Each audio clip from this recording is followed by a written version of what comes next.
Morning, everybody. How about those riders?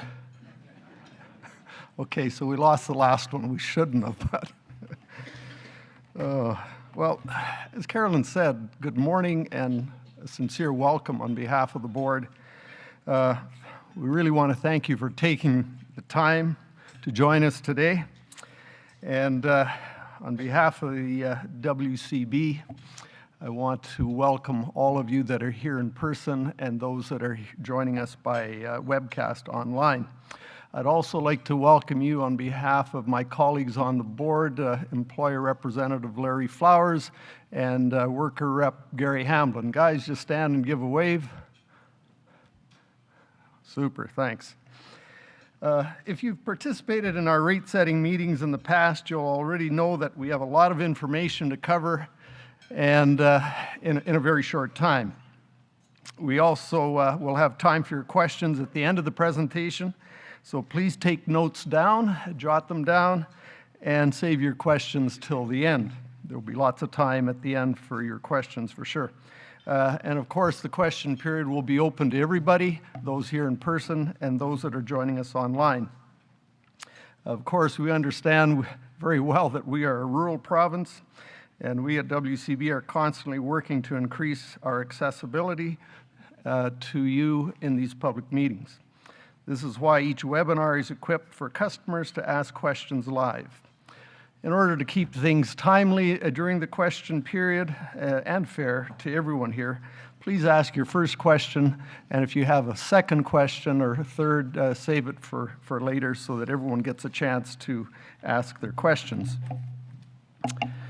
As well, WCB staff will be available at the tables in the back corner, and I saw a number of you there this morning getting information about industry-specific questions, and also the preliminary industry rate code packages are available at the back tables.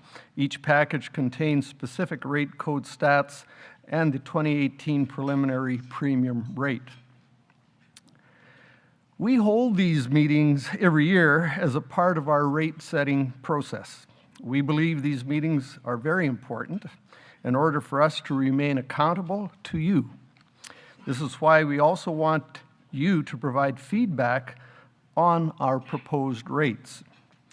If you'd like to learn more about what we do, please attend our Compensation Institute every year in March. This year it's in Regina.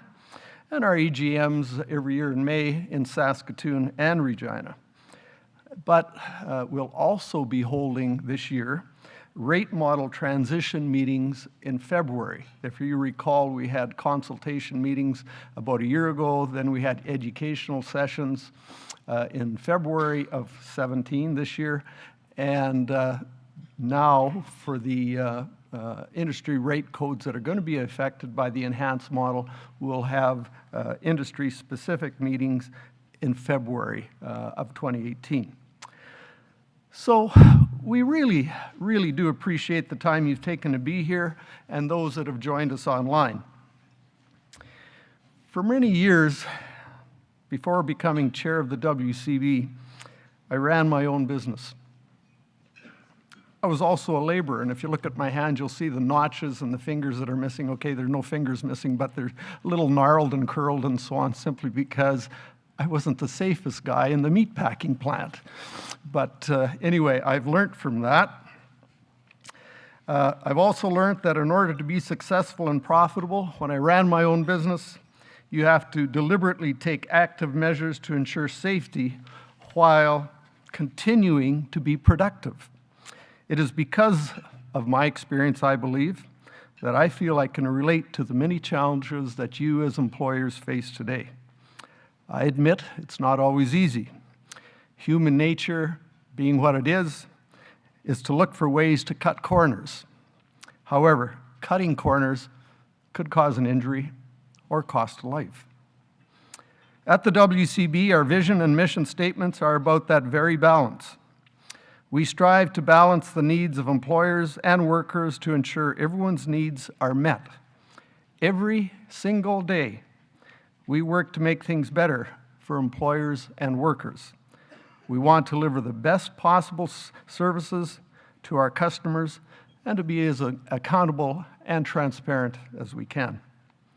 As such, in the last number of years, we've taken steps to increase our communication with you, the stakeholders, our customers, the employers and workers of Saskatchewan. This is our 20th public meeting this year, and we do that with pleasure.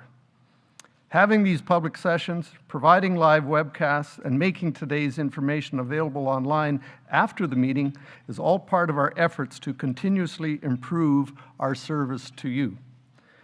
By the way, you can find recorded copies of all of our public sessions on our YouTube channel. Just search for Saskatchewan Workers' Compensation Board. As a board, we have a legislative obligation to ensure the future of our compensation system, and that means being good financial stewards. I am very pleased to announce the preliminary average premium rate for 2018 is $1.19, down from $1.24 last year. You know, thanks to you, we've been setting a downward trend for many years, and the 2018 rate is no exception. Not only is it the lowest rate in more than 30 years, but it's also 42% below our 2004 high of $2.05. So $2.05 to $1.19 in 12 years. Not too shabby. And that's a collective effort from you, practicing safety, return to work programs, and so on. As I mentioned, this is our lowest rate in over 3 decades. This slide shows the average premium rate history and its downward trend. Some other compensation boards in Canada have also released their 2018 preliminary average premium rates. Those that haven't will do so certainly in the next few weeks. As you can see, New Brunswick's proposed rate increased from $1.48 to $1.70. That's quite an increase.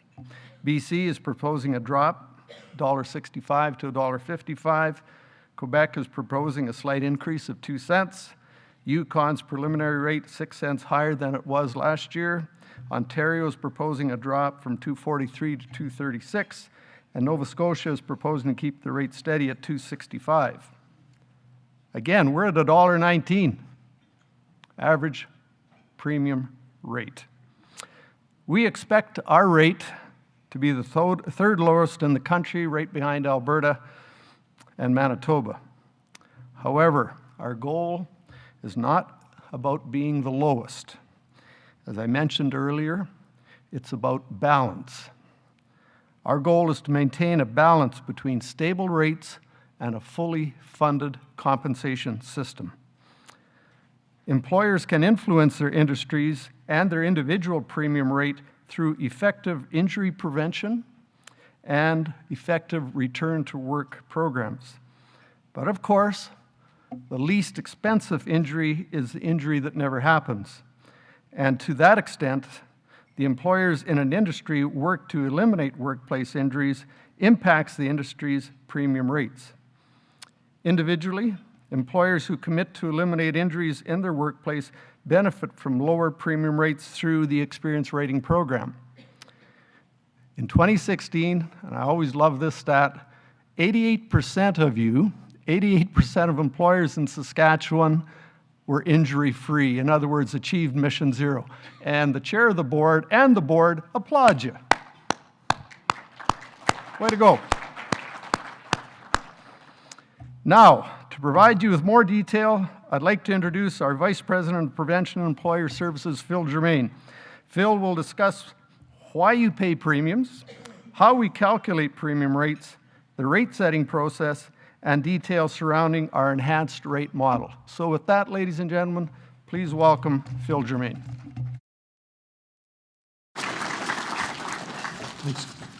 Thanks, Gord.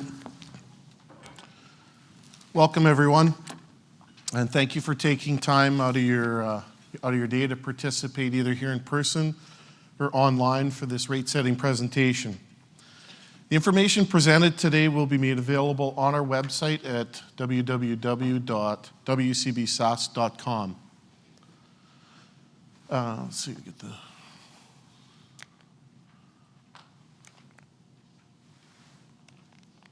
Here we go. So this first slide represents our two customers, employers and workers, and why employers pay premiums to fund the system. The Saskatchewan Workers' Compensation Board is founded on what is on a concept called the historic compromise. Workers gave up their right to sue employers in exchange for employers funding the system. This is an important aspect of the Workers' Compensation Board that we all need to understand. This is a common attribute of most compensation systems around the world, and certainly in Canada and North America. The historic compromise enables employers to provide work-related insurance benefits to their workers and be protected from legal action. The premiums employers pay ensure that workers are protected if they suffer a work-related injury or illness. They receive wage loss benefits, medical benefits, and rehabilitation benefits.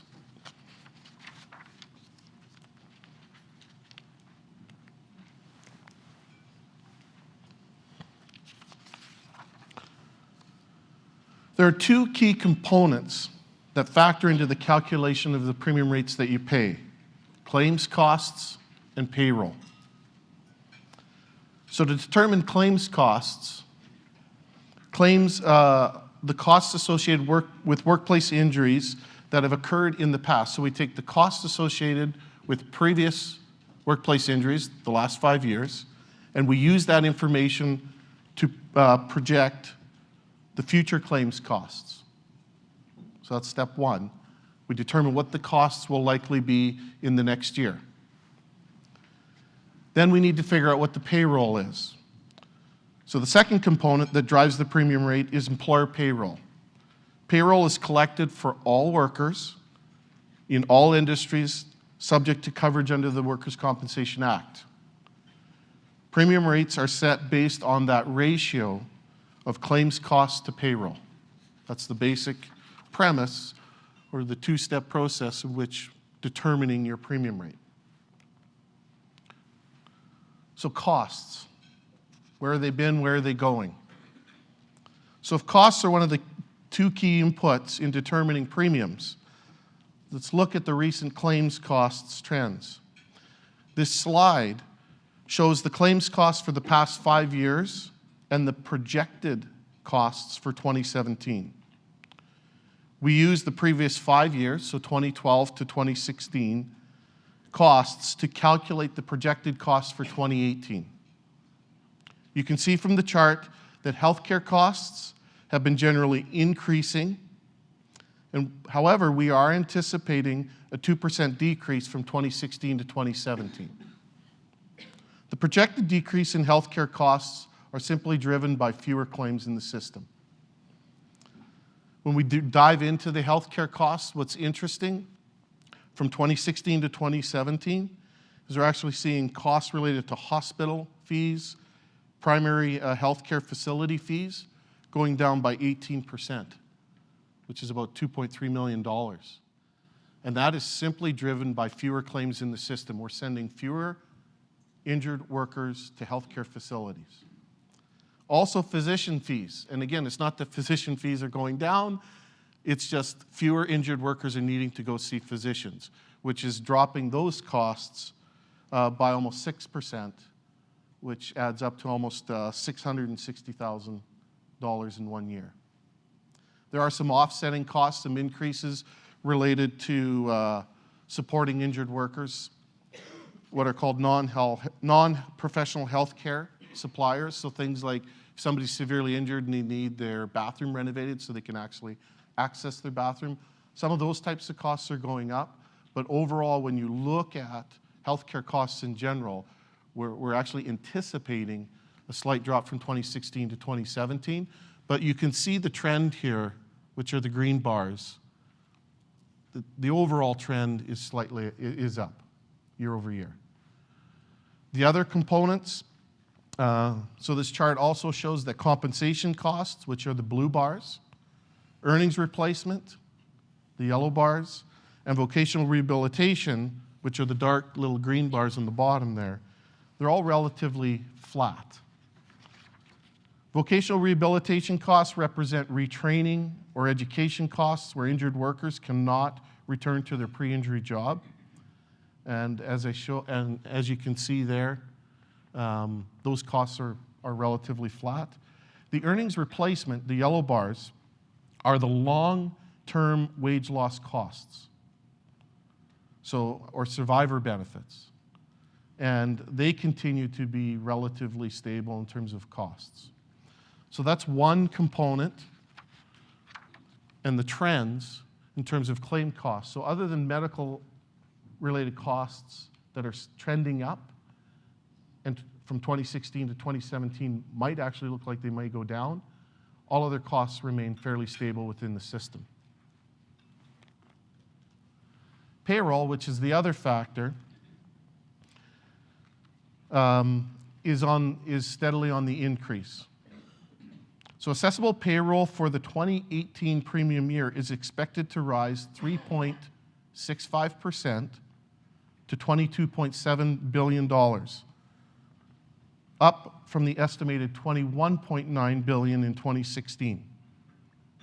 Assessable payroll includes a forecast of economic growth of 1.6% and an estimation of 2% for the impact of the increase in the maximum assessable earnings in accordance with the changes to the 2013 Workers' Compensation Act. So the maximum assessable is increasing from a little over $76,000 in 2017 to about a little over $82,000 in 2018. The payroll projections that we make are based on industry trends, industry input, and annual payroll revisions. So for example, last year at this time, we were projecting, based on all the information that we had, payroll to be coming in at about $23.6 billion. As the year has gone on, we're now projecting it to be lower at $21.9 billion. And there are a number of industries that are reporting less payroll, like commercial construction, residential construction, railways, road construction, just lower than we had anticipated. But on the opposite side of that, there are some industries that are actually showing some increases. And I think some of those are hospitality was showing some increases, as well as retail. So again, I just want to illustrate or focus on the point of maximum assessable wage.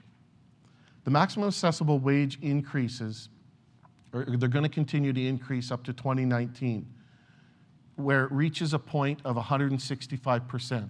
So when the Act changed in 2013, it said that we should be increasing the maximum assessable wage to 165% of the average weekly wage.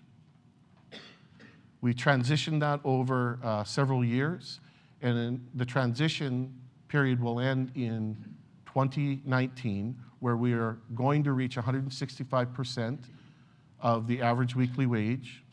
From that point forward, it will simply get indexed based on changes to the average weekly wage. In 2019, we're expecting the maximum assessable to reach slightly over $90,000 per year.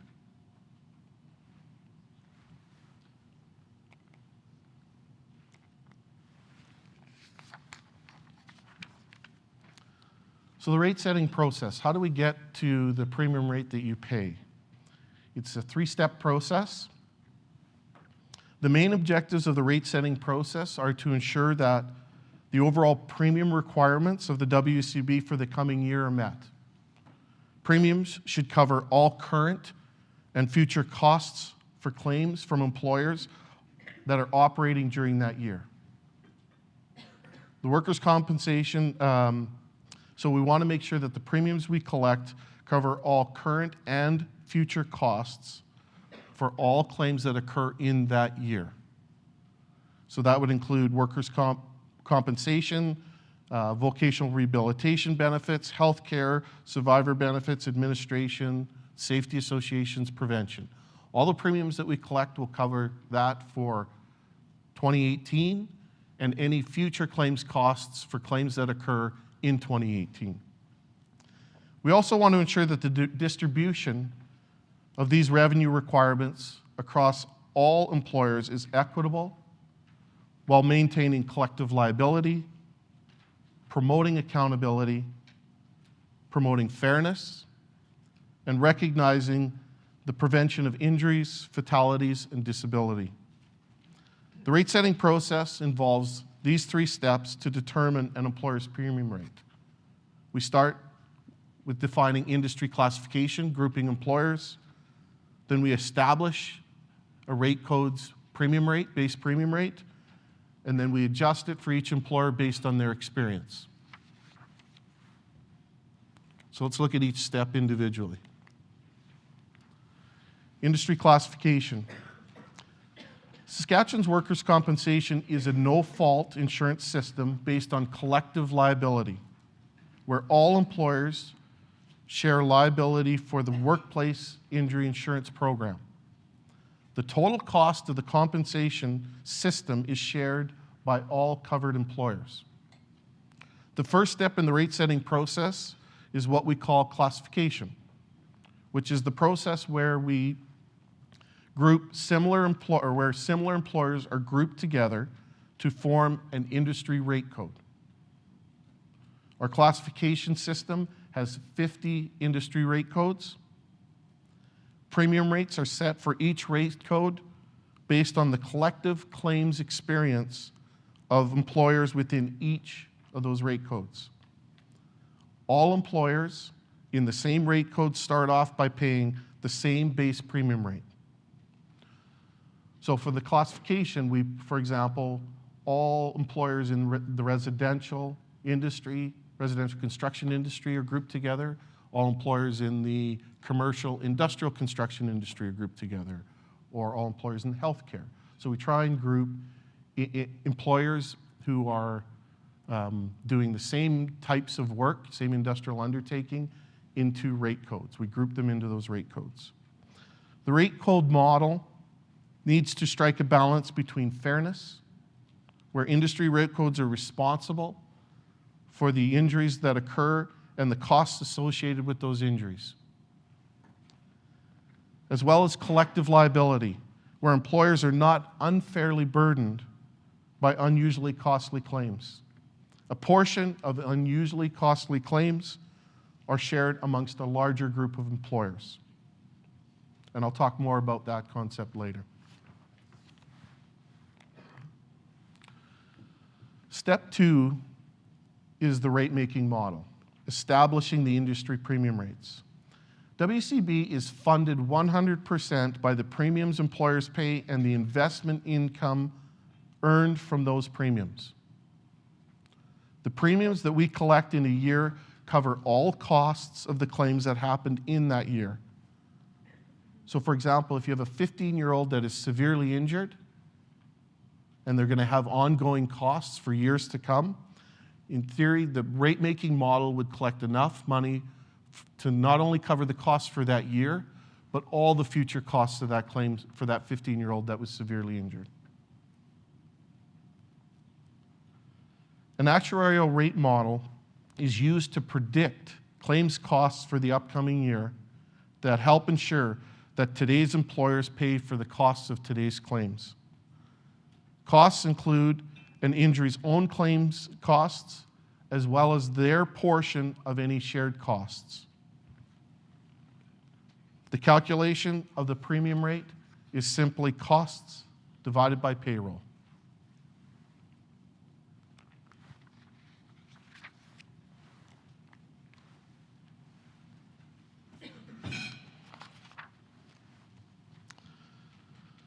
So as most of you know, or many of you know, we are moving to a new rate model in 2018. So I'll get to the third step, which is experience rating, in a moment, but I want to focus now on a little bit more on the new rate model and kind of how we got there.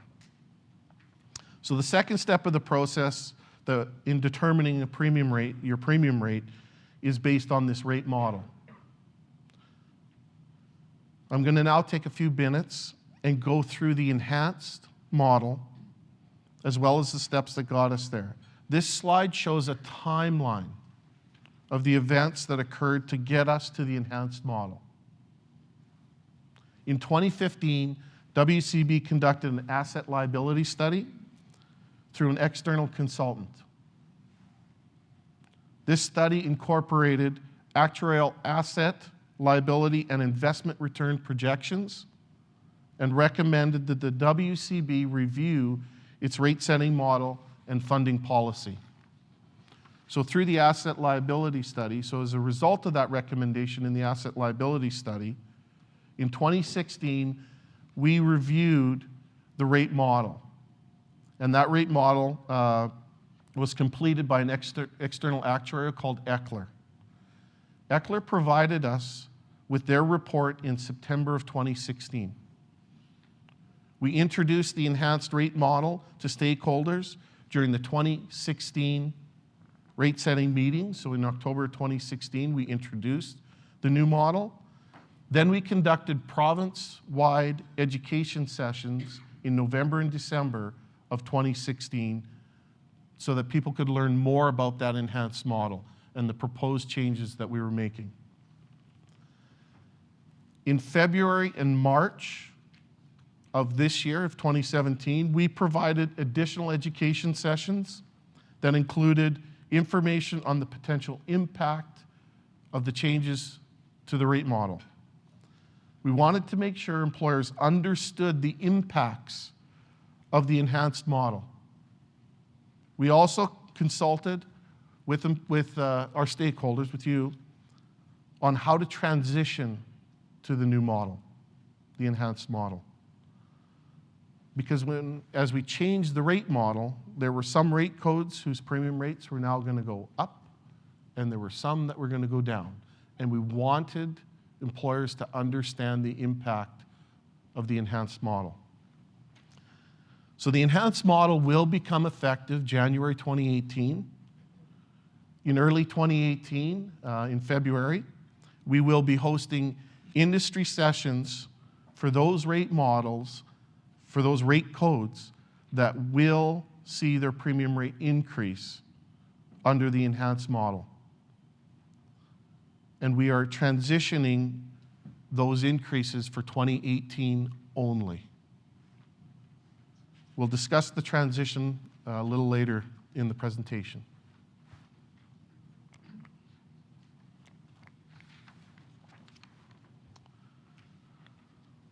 So the rate model that we have is guided by certain principles. The premium rate setting process should appropriately balance these sometimes competing principles.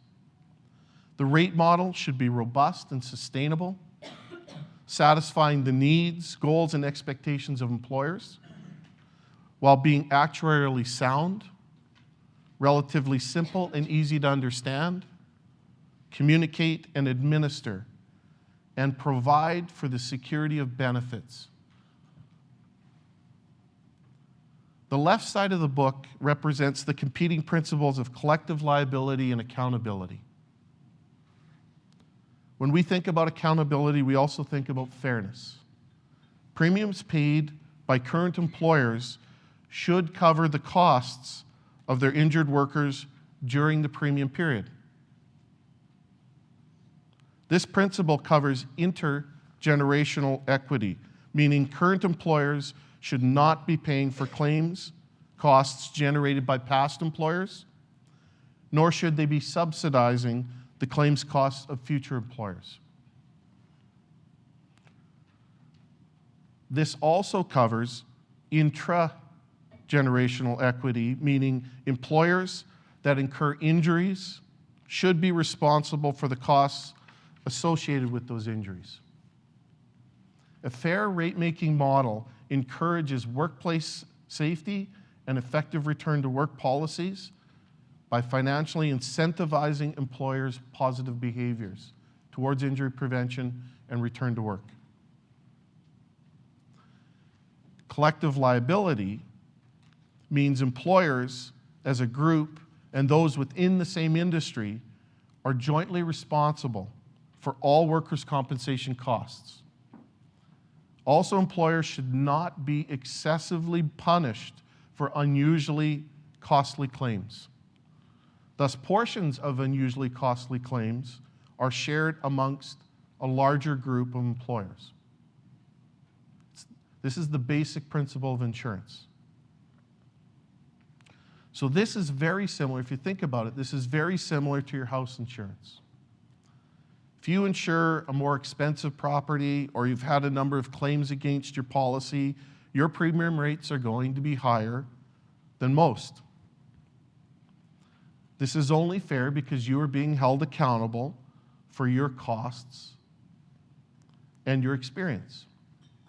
However, if your house burns down, you are not going to be personally responsible for replacing your house. All policyholders will share in the cost of your house being rebuilt. This is the same principle, that collective liability principle is also in play in all insurance programs, including the workers' compensation system. So the right side of the book represents the competing principles of rate stability and reactivity. Rate stability means employers rely on a level of predictability and stability in their rates. It's difficult for employers to plan and manage costs if WCB premiums are whipsawing significantly up or down. On the other hand, industry should expect quicker recognition for successful initiatives of preventing injuries, fatalities, and disability. The system should be quick to recognize industries with poor or worsening safety performance. Employers should be able to understand the factors that went into setting their premium rates, and the WCB should be able to clearly communicate this information to employers. The open book symbolizes the transparency in this new model, in this enhanced model.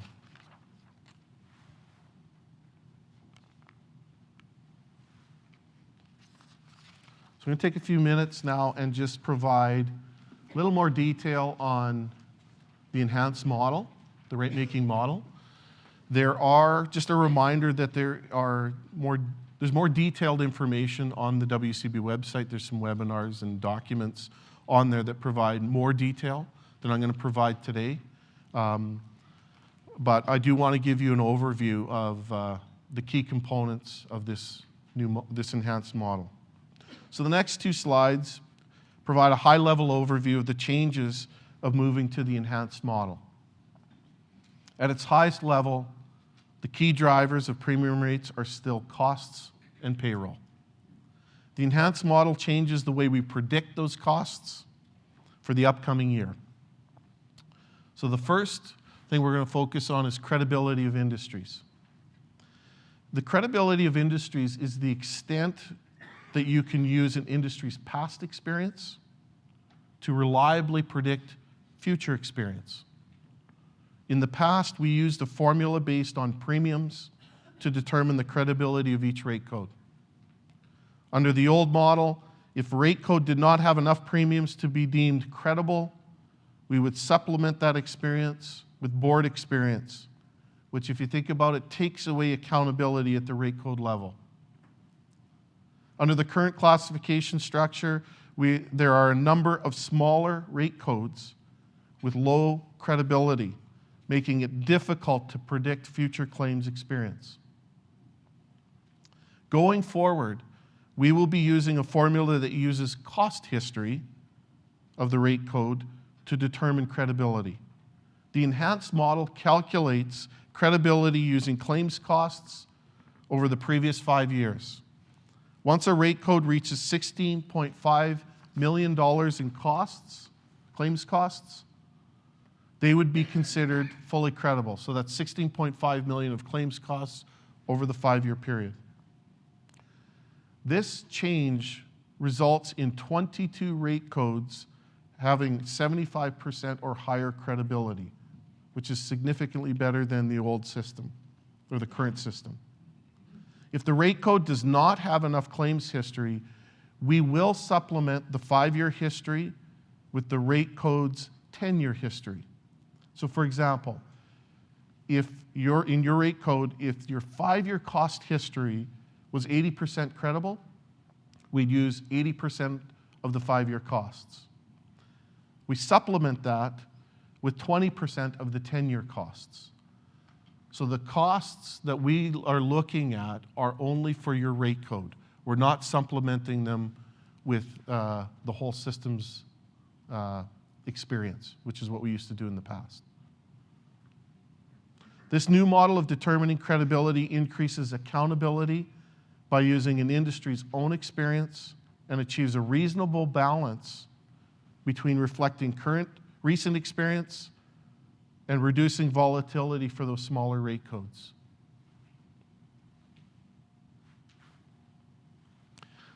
The use of predictors, the second key component to the model. The old model used to use the number of time loss claims, and we would estimate the number of time loss claims and the expected future costs associated with those claims. The concern with this method is that while the number of claims have been declining, there has not been a proportional decline in costs, particularly with long-term claims. So there was a day when the costs and claims kind of mapped nicely together. Over time, using time loss claims to predict costs has not been a good indicator. So under the enhanced model, we use what we call the evolution of workforce, not the number of time loss claims to determine future claims costs. The evolution of the workforce considers the change in the number of insured workers in the rate year to estimate costs.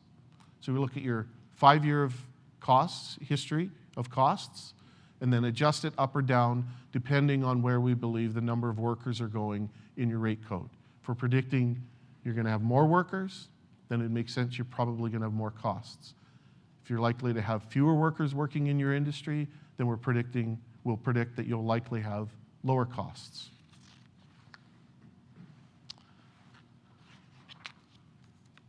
So this change will result in increased rate stability and make it easier for our customers to understand where costs are going.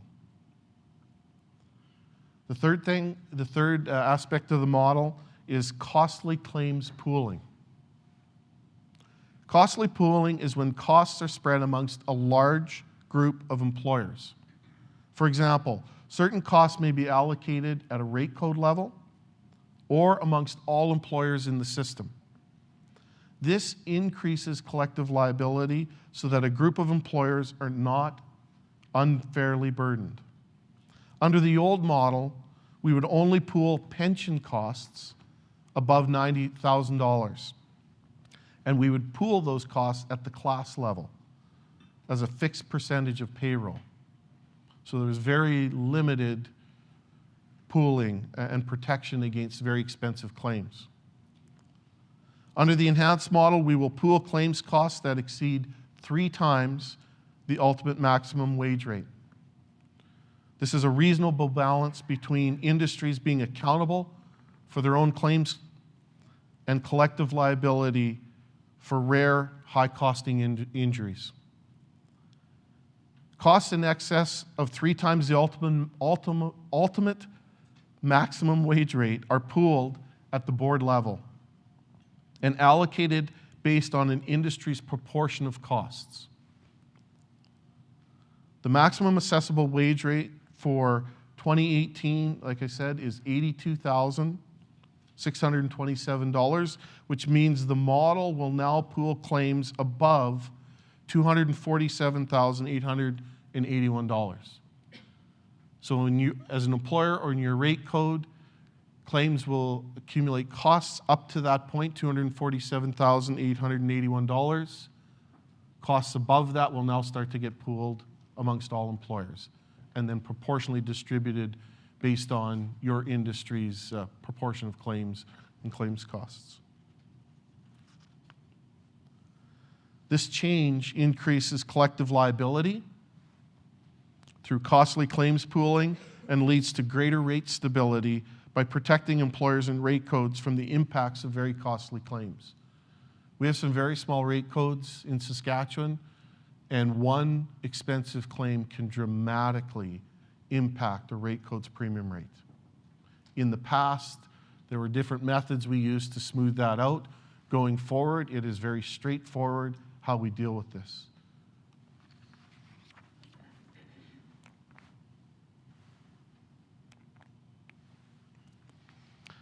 Fatalities. Under the old model, we would average the cost of fatalities and then allocate them equally to each rate code based on a 10-year average. Under the enhanced model, all costs arising from fatalities will be charged to your rate code in which they occurred, or into the rate code in which they occurred, and are treated like every other claim based on the maximum assessable claims cost cap. So that $247,881. So industries that are having more fatalities are going to be paying more under the enhanced model, which increases fairness and accountability, resulting in greater incentives to improve safety and prevention.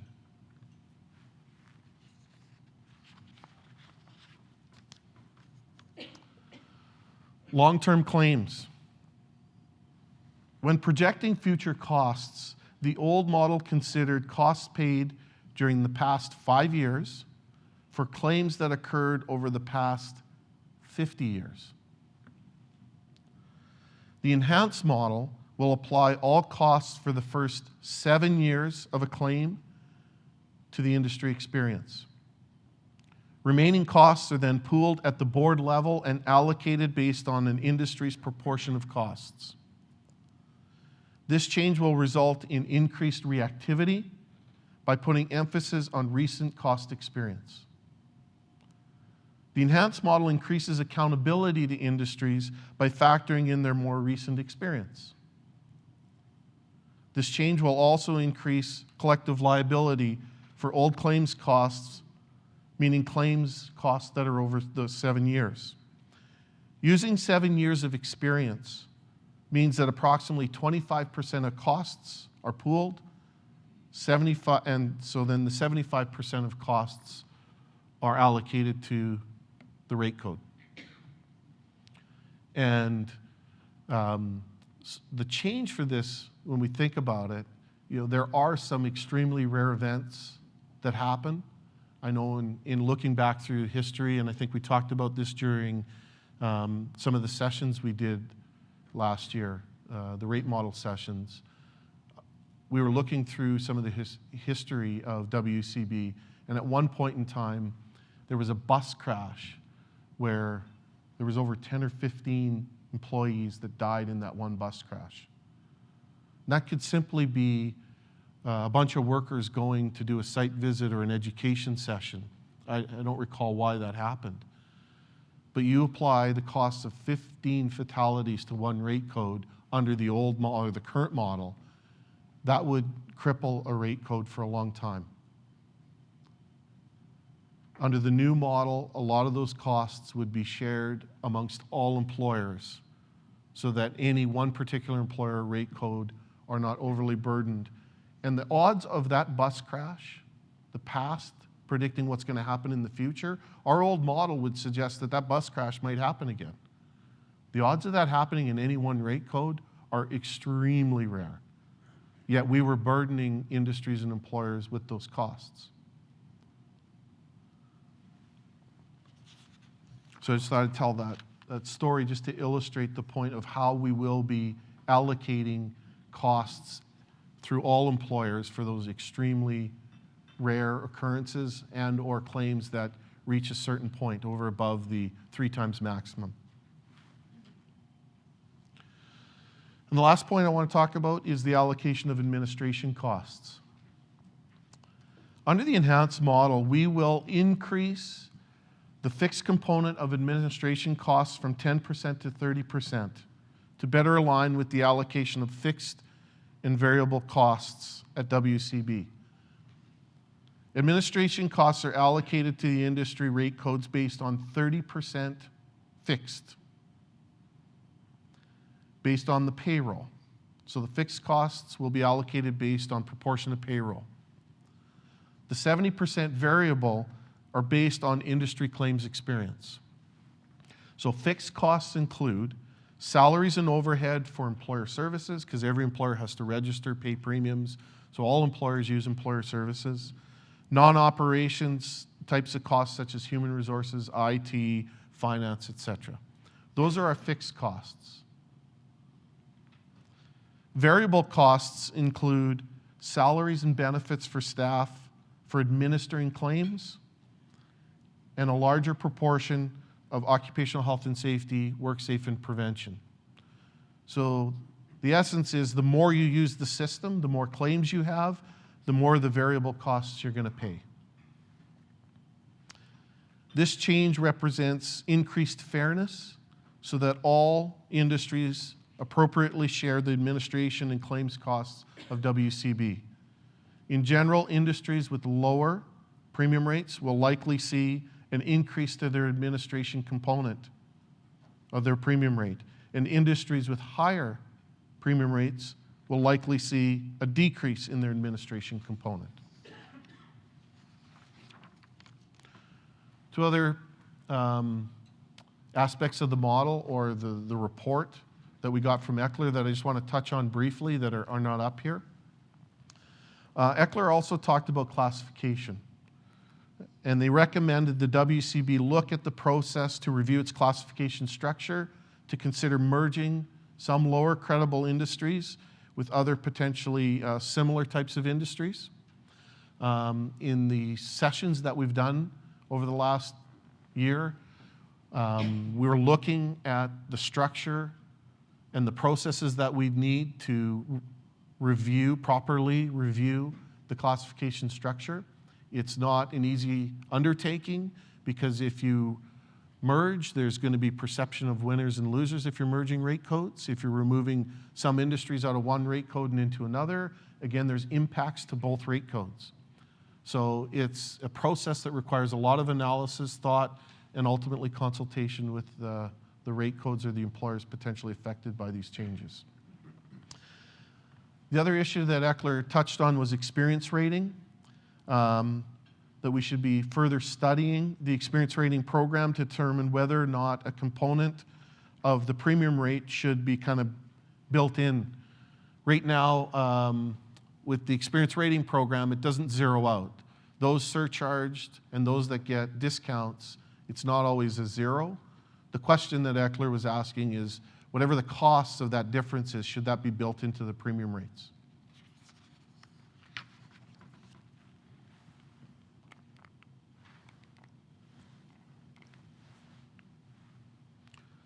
So rate model transition. The enhanced model is being implemented for 2018, and after customer consultation, the board decided to transition impacts for those premium rates that would see an increase under the enhanced model, and this will happen for only 2018. The move to the enhanced model would mean that some industries, actually 14 rate codes, would see an increase as a result of moving to the model. So we have 50 rate codes. Many of them would see decreases by going to the enhanced model. Some would see no change, and 14, if we were to implement today, 14 would see increases, simply from the way the enhanced model distributes and allocates costs. To mitigate the impact of those increases, the WCB will draw $6.5 million from its injury fund to cover the costs associated with the transition. This is, again, being done only for 2018. The board approved the $6.5 million from the injury fund to subsidize industries whose rate codes are going up in 2018 due to this enhanced model. The board's subsidy from the injury fund will cover the difference between what the employer would have paid in 2018 with the enhanced model versus the old model. For example, if the existing model calls for an increase of 50 cents, but the enhanced model calls for an increase of 75 cents, the transition cost would only cover the difference between the 50 cents and the 75 cents. And I'll show some examples as we go forward to hopefully make that clear. Those industry premium rates that are decreasing under the enhanced model will have premium rates calculated under the 2018 model. So if your rate's going down, we're going to use the enhanced model. Starting in 2019, all industry premium rates will be determined under the enhanced model. No further subsidization will be provided. So let's look at some examples to help you better understand the transition.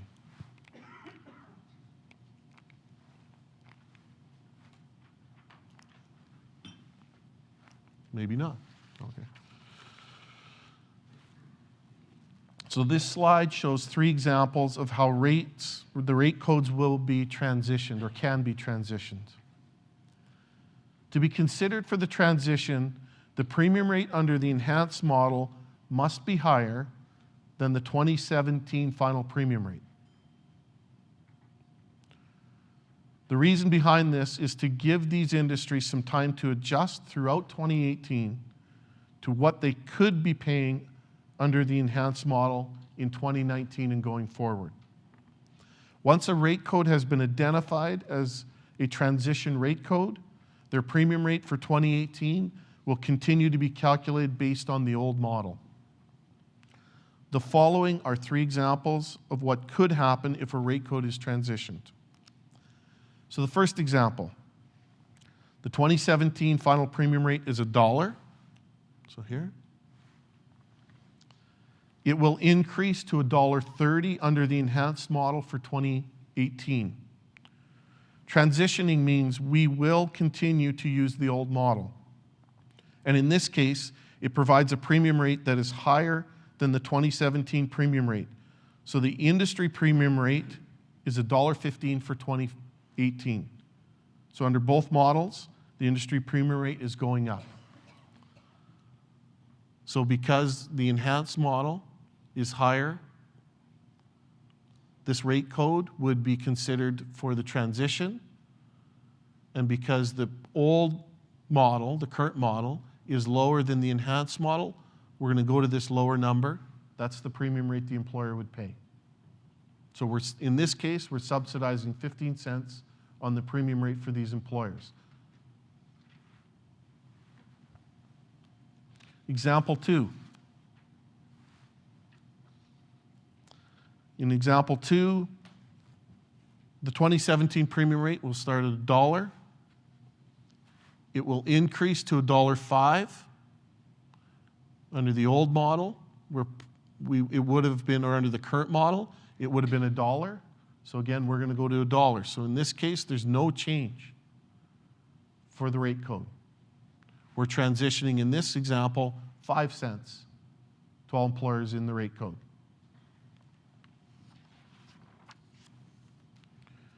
Example 3, which is an increase under the enhanced model, but a decrease under the old model. So the 2017 premium rate, starting at $1 again, it will increase to $1.15 under the enhanced model for 2018.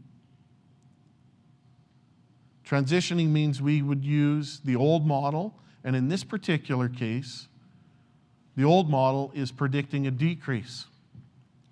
So from $1 to 95 cents, because the enhanced model is showing an increase, we're going to the final premium rate would be 95 cents.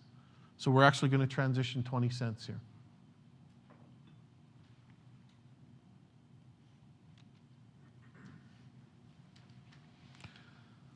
14 rate codes, as I said earlier, 14 rate codes will receive a subsidy in 2018, which represents a little over 15,000 employers. There are 3 rate codes that have increases in both models. There are 2 rate codes that will see no change. And there are 9 rate codes that are going to see a decrease because the old model suggests a decrease versus the enhanced model.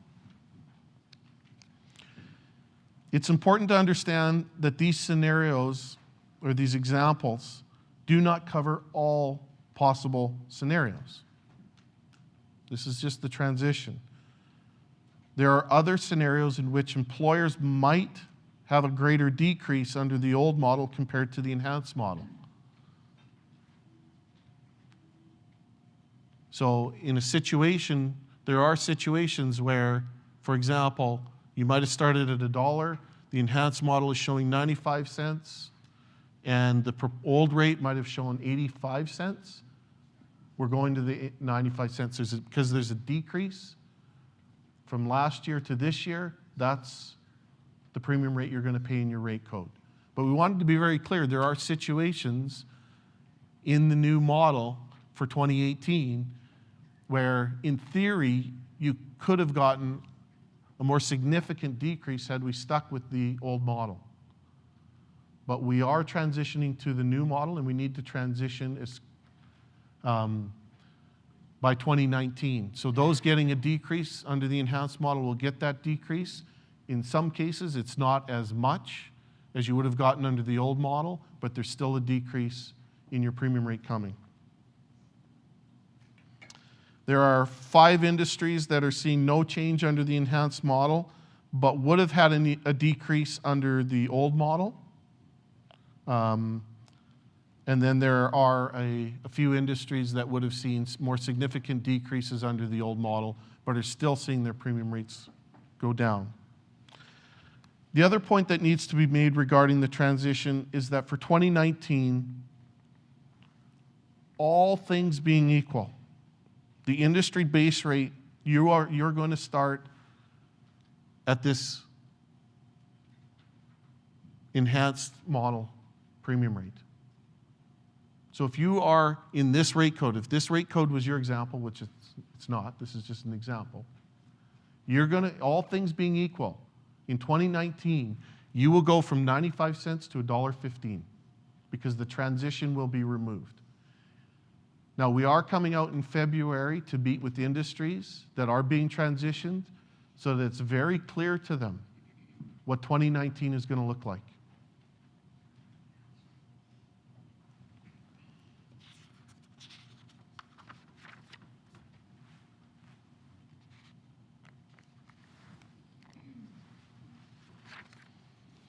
So the 2018 premium rate composition. Gord had mentioned it's $1.19, and this is how we arrived at the $1.19. Claims costs represent about 81 cents, 80.9 cents of the premium, which represents about 68% of the total premium costs. Administration costs represent 33 cents, or about 28% of the premium rate, and it is prorated for each rate code based on payroll and claims costs incurred within each rate code. The breakdown of administration costs include 30% fixed based on payroll and 70% variable based on claims costs. That 33% of administration costs has been steady for the last few years. Note the administration component includes funding for prevention and safety, WorkSafe Saskatchewan, the Workers Advocate, and Occupational Health and Safety. So that 33 cents is not just WCB's costs, but there are other factors that include WorkSafe, OH&S, the Workers Advocate, and then the safety and prevention efforts within WCB. Safety associations make up 5 cents of the 2018 premium rate. But again, Not all employers are going to pay that 5 cents. Most of you will pay none. If you are in a rate code with a safety association, you will pay your proportion of whatever the rate code costs are. Whatever the costs are for that safety association, sorry. So not all rate codes have safety associations. Only those with safety associations will pay their proportion of that 5 cents. As previously discussed, rate codes that would see an increase in the 2018 premium rate under the enhanced model will have their rate transitioned from the fund. So you can see 3 cents here. If we factored that into the premium rate, the net rate would really be $1.16. So we're really funding 3 cents of the overall premium rate to those employers that are being transitioned from the current model to the enhanced model. And again, that roughly represents about $6.5 million that were taken out of the injury fund, so no additional cost to premiums to any other employer. It was taken out of surplus, quote-unquote surplus, and used to cushion that change from one model from the current model to the enhanced model. So this is what it looks like. Chart shows the change in premium rate for 2017 to 2018 based on preliminary rates. So what we've figured out to date, roughly 75% of employers or 40 rate codes will see rates decrease. That'll represent over 36, almost 37,000 employers will see their premium rates decrease, their base premium rate decrease. Just under 6% of employers or 3 rate codes will see their base rates increase, representing just under 2,900 employers, 2,868. And then 18.9% of employers or 7 rate codes will see their rates stay the same. And that represents 9,208 employers will see their base premium rate stay the same.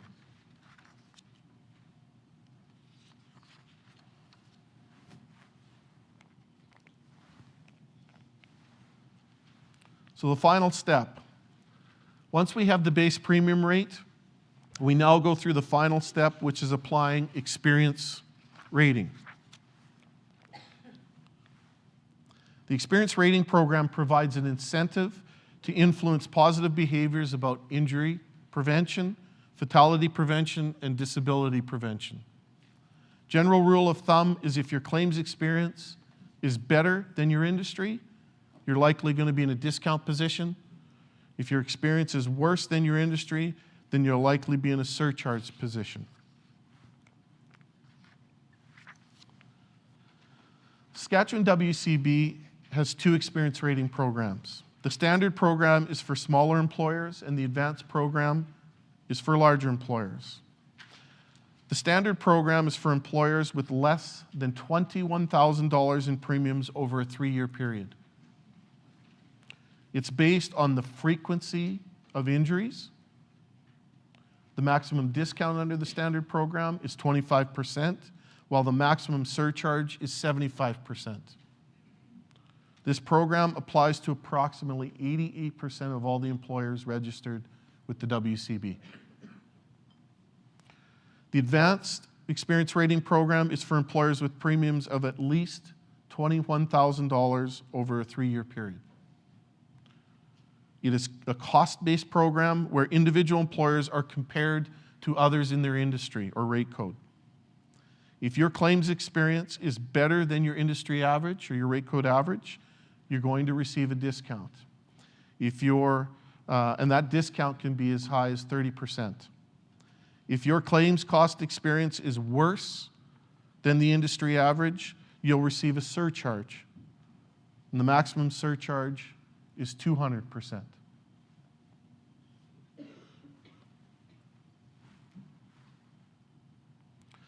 So once we've classified an employer, we've gone through establishing the rate code's base premium rate, then we apply experience rating to each individual employer.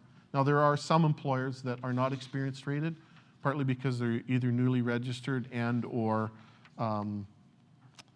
they've had experience rating removed because of something like a fatality or.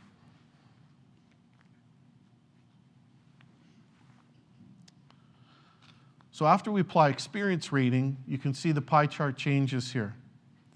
So the discounts and surcharges are applied. Again, based on the preliminary rates, we now have 62, almost 63%, or 28,470 employers will see their rates decrease. 16%, or 7,256 employers, will see their rates stay the same. 10.4% will see their rates increase.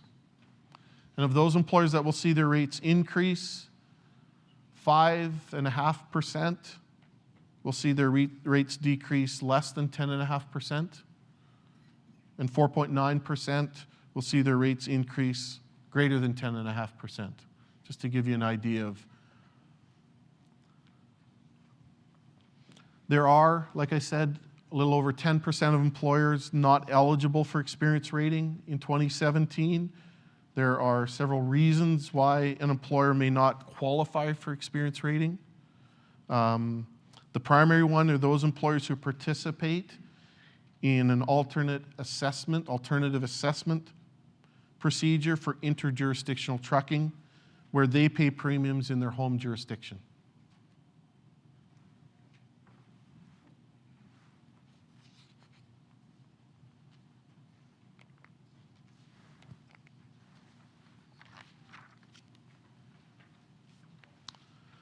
So WCB and WorkSafe continue to invest in reaching Mission Zero.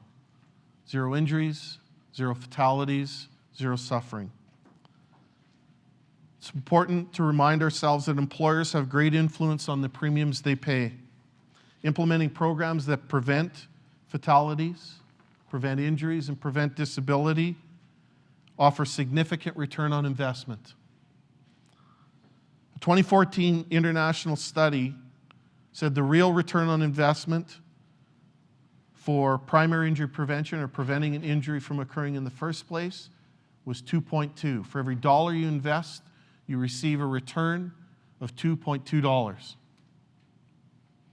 A study just released in September of 2017 shows that if an injury occurs, for every dollar invested on effective return to work, offers a 3.7 return on initial investment. So for every dollar invested, 3.7. So obviously, the cheapest claim to manage is the one that never occurs. If it occurs, doing the right thing at the right time can have significant return on investments. WorkSafe and our many partners offer a number of resources to help employers and workers advance primary and secondary injury prevention, preventing the injury from occurring. If it occurs, how do we mitigate the costs of the impacts of that injury?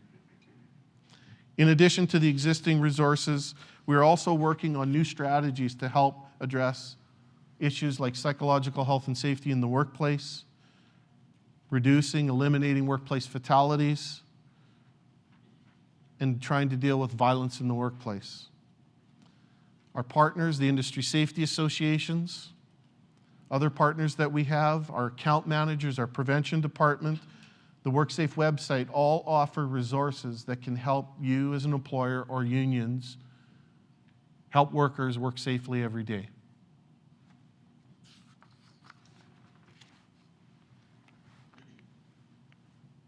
So what's next? After the rate setting meetings, we typically provide you, the customers, 30 days to provide feedback. And we welcome your feedback within this time frame. So if there's anything within this, other than the questions you may have today or after for that matter, if there's feedback, things you'd like the board to consider, there's a 30-day period which you can provide feedback on what you've heard today. In November, any feedback that is provided to the board takes that feedback and the board approves final rates in November. December, employers will receive their rate letters with their premium rate for the 2018 year. In February of 2018, we will be reaching out and meeting with rate codes that are being transitioned for 2018 to help them better understand what this means going forward. The dates, February 13th, 14th, and 15th of these meetings, and like I said, we'll be reaching out to those rate codes, those 14 rate codes, and try and explain to them the impact of the transition and how they can prepare for that, hopefully. Make sure they're prepared for that for 2019.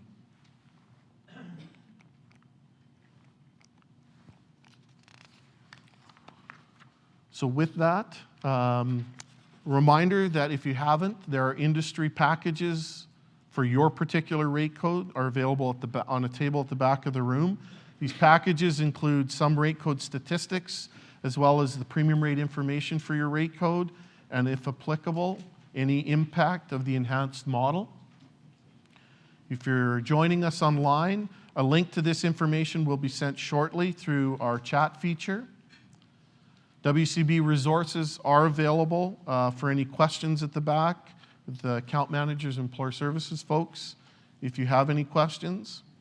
And a reminder, the information presented today will be available on our website, www.wcbsas.com, and on our YouTube channel. Just search Saskatchewan Workers' Compensation Board and it should come up. Thank you again for participating in this rate presentation. I will now hand it back over to Gord for questions.